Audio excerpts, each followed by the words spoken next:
Tatandaan mo yung mga sinabi ko ha. Kapag tatawid ka, tumingin-tingin ka muna sa dadaanan mo. Tingin sa kanan, tingin sa kaliwa, saka tumawid, klaro. Okay po. Noted po, kuya. O ito, baka may bakante pa dito.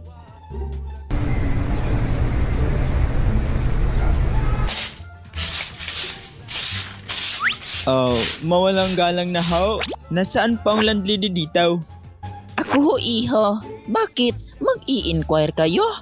Tamang-tama, may isang bakante pa dito. Halik kayo, pasok kayo, dali. Alright! Ayan! So mga kuya, yun na lang yung bakante namin na higaan. Iisa na lang talaga yan siya.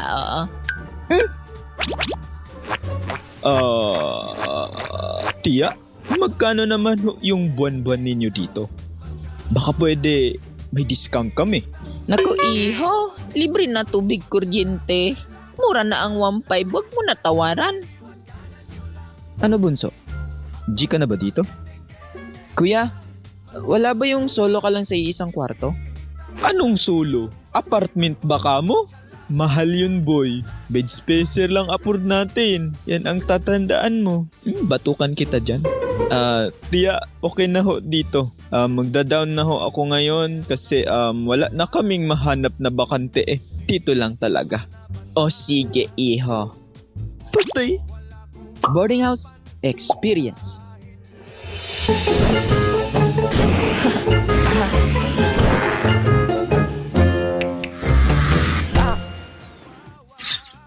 Aray. Bago ang lahat, ano nga ba muna ang boarding house? Sa hindi pa nakakaalam tulad ng mga batang manonood ko dyan. Oh, bago ka dito?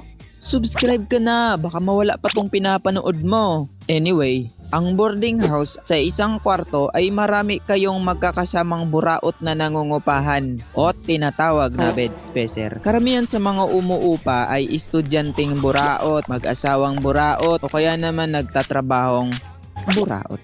Ano pa bang sasabihin ko Yun lang.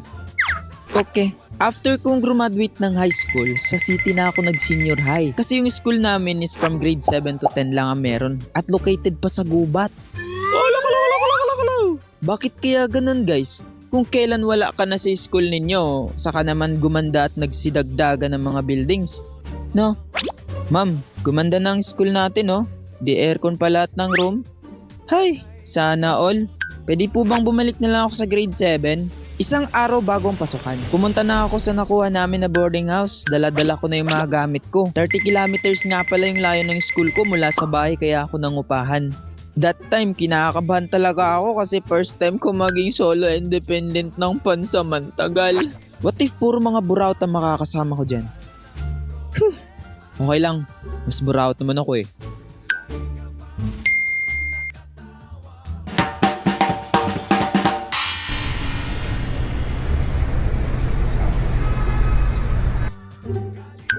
O iho, welcome ka dito. Na-ready ko na yung higaan mo. Ilagay mo na yung gamit mo dun. Salamat ho. Ipapaalam ko na sa'yo yung mga rules natin dito Unang-una, bawal yung rice cooker Opo. May dala ka ba?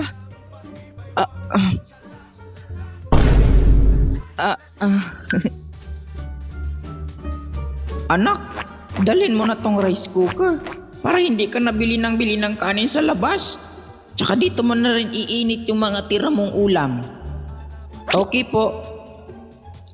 Ibalot ko na dito sa karton para hindi ka na mahirapan sa pagbitbit.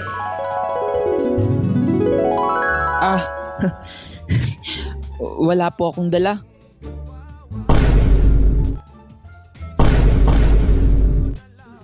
Mahusay iho, sapagkat pag nahuli ko yung mga gumagamit ng rice cooker, papatungan ko ang kanilang bayad.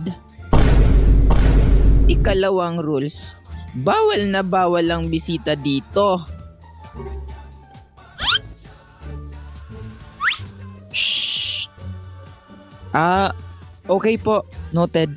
Buti kung ganun, iho.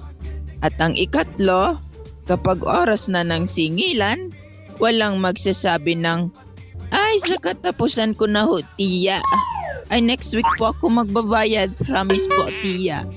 Nako, lumang-luma na yan. Dapat kapag oras na ng singilan, dapat magbayad na agad, okay? Okay po, tiya. O sige, okay ka na dyan ah. Maiwan na kita. So since naandyan na tayo, wala na akong no choice kundi harapin ang buhay na wala mo ng anong ulam? Tingin ka sa ref. Wala tayong ref. Di wala tayong ulam. Ma, nasaan uniform ko? Ambot. Ma, tapos na ako tumahi, ma. Ma. Mama. Mother. Ma, wala na akong budget. Charot lang. Kakarating ko lang eh. Hello guys. So yun, pagkakasya natin tong 300 pesos sa loob ng isang linggo. So tara, tingnan natin kung hanggang saan naabot to. Samahan niyo ako guys.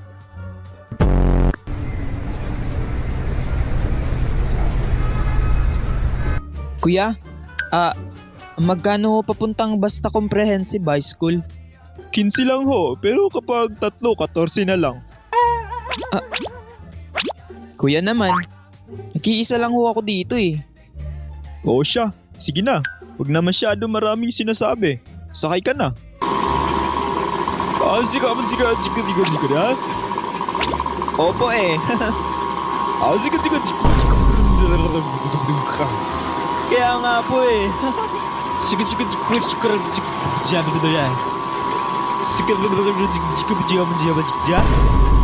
Opo eh. Kaya nga po eh.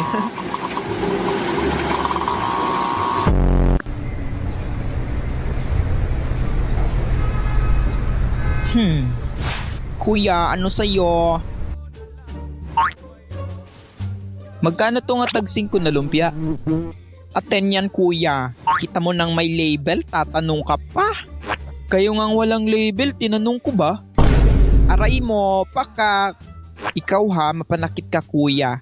O siya, kahit ako yung babae dito, ikaw na lang tong tama. Basta bumili ka na lang dyan. Isa lang po nitong lumpia, tsaka pahingi na rin po ng sabaw. Grabing pagtitipid naman yan. Ay, maawa ka naman sa sarili mo. Oo eh. Sana all kasi mayaman eh.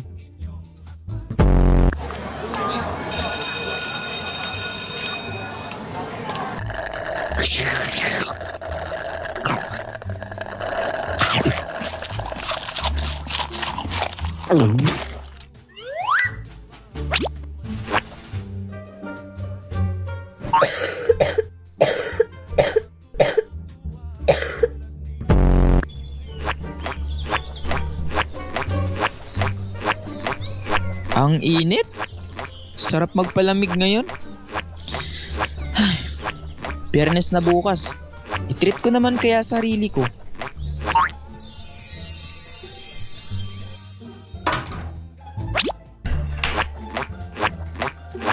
Deserve mo to, self. Minsan lang naman to eh.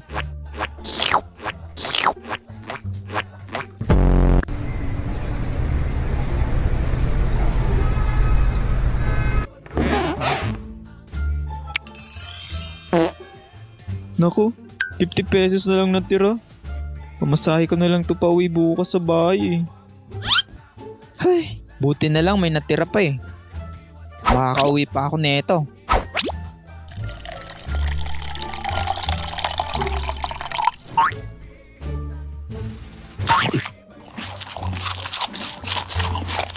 Sarap. At sa wakas ay napagtagumpayan nga niton na isurvive ang sarili sa loob ng isang linggo kahit ang budget niya ay 300 pesos lamang. Tungayan ang susunod na kabanata ng kanyang buhay gayong ganap na siyang strong independent student. Abangan!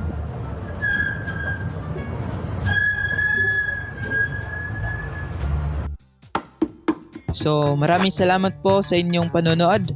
Pagpasensyahan nyo na at sobrang tagal ko makapag-upload. Nabisi tayo ng malala nitong nakaraan eh. By the way, happy 100k followers sa atin mga Lodi. Thank you so much talaga kay Lord at sa inyong lahat. So paano? Kita-kits na lang ulit sa next video. Bye-bye!